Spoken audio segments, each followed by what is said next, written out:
Hi అండి, welcome to Jyothish kitchen.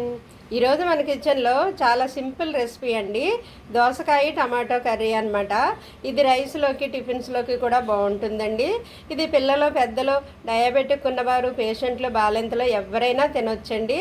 ఇది సమ్మర్లో మన శరీరానికి చలువ చేస్తుందన్నమాట. తయారీ విధానం చూసేద్దాం. ఇదిగోండి దోసకాయ టమాటో కర్రీ కోసం నేను తీసుకున్నవి. ఇది ఒక అరకేజీ అండి దోసకాయ. దాంట్లోకి ఒకటే ఉల్లిపాయ, 2 టమాటాలు, 3 పచ్చిమిర్చి తీసుకున్నాను నేను. ఇవి కట్ చేసాక చూద్దాం. ఇదిగోండి దోసకాయ ఈ సైజు ముక్కలుగా కోసుకుంటే బాగుంటుందండి. చిన్న ముక్కలు కోసుకోవాలన్నమాట.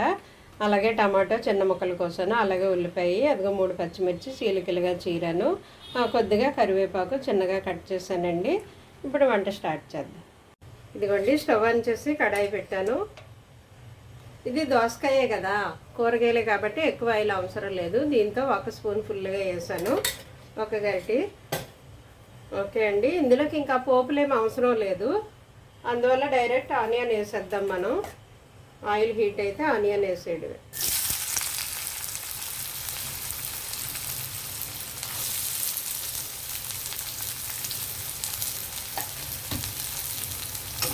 కొంచెం వేగనిద్దామండి ఉల్లిపాయలు. కొద్దిగా వేగేటప్పుడే మనం పసుపు సాల్ట్ వేసేద్దాం. ఇందులో కొద్దిగా పసుపు, అలాగే కూరకి రుచికి సరిపడా సాల్ట్. ఇదిగోండి 1/2 స్పూనే పట్టింది. ఎందుకంటే ఇందులో మనము చింతపండు వేయము, బాగోదు పులుపు వేస్తే దీంట్లోకి. అందువల్ల నేను అల్లం వెల్లుల్లి పేస్ట్ వేస్తాను దీంట్లో కొద్దిగాను. చింతపండు అస్సలు బాగోదండి, వేయకూడదు. మీరు అల్లం వెల్లుల్లి వేసినా పర్వాలేదు, వేయకపోయినా పర్వాలేదు. టమాటా వేస్తేనే బాగుంటుంది దీంట్లోకి. చింతపండు పులుపు బాగోదండి. ఓకేనా. ఇదిగో కొద్దిగా అల్లం వెల్లుల్లి పేస్ట్ 1 స్పూన్. ఇది ఇలాగా పచ్చివాసన పోయే వరకు యాగనిద్దాం కొంచెం అల్లం వెల్లుల్లి.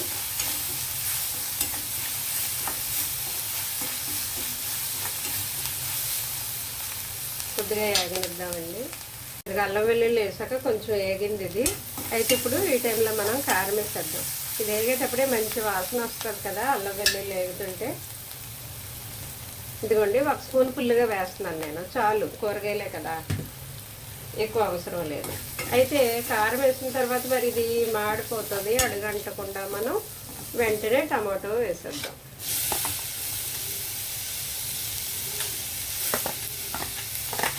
టమాటా ముక్కలు కొంచెం మగ్గితేనే బాగుంటుందండి. కొద్దిగా మగ్గనిద్దాము. కలిపిన తర్వాత ఈ కారము ఉప్పుకి ఇది మెత్తగా మగ్గుతుంది అనమాట. కొంచెం సిమ్లో పెట్టేసి మూత పెట్టేసి ఒక 2 మినిట్స్ అలాగా టమాటో మగ్గనిద్దామండి. మగ్గిన తర్వాత అప్పుడు మనం దోసకాయ వేద్దాం. ఇదిగోండి టమాటా వేసిన తర్వాత ఒక 2 మినిట్స్ అలా మగ్గనిచ్చాను. అయితే ఇప్పుడు మనం దోసకాయ ముక్కలు వేసేద్దాం.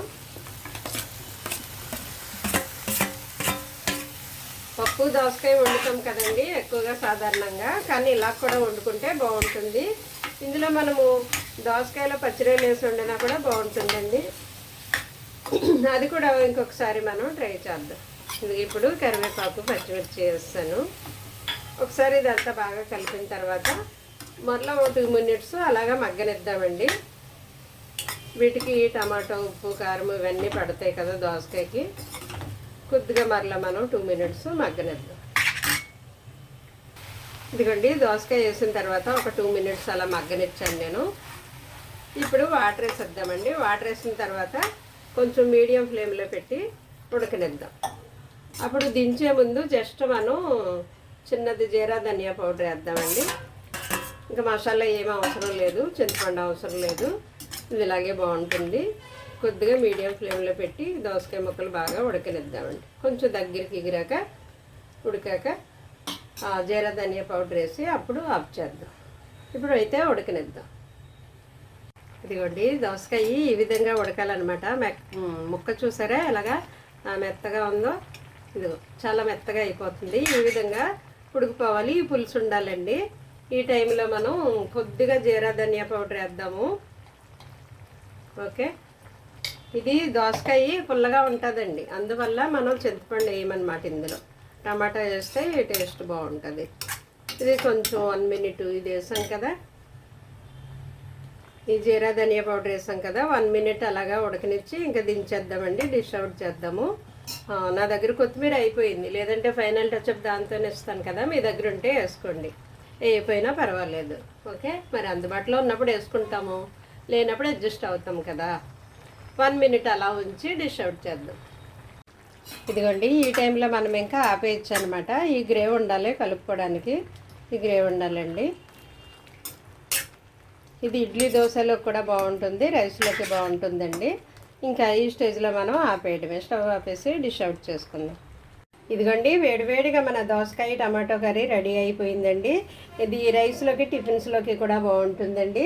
ఈ దోసకాయలో విటమిన్ బి, విటమిన్ సి కూడా ఉంటాయి. ఇందులో విటమిన్ కే కూడా లభిస్తుందండి మనకి. అలాగే ఇందులో ఐరన్, భాస్వరము, పొటాషియము, మెగ్నీషియము వంటి ఖనిజాలతో పాటు ఇతర విటమిన్స్, మినరల్స్, లవణాలు మనకు లభిస్తాయటండి. ఇది శరీరానికి చలువ చేస్తుందట. ఈ వేసవిలో దీన్ని తీసుకోవడం చాలా మంచిదటండి.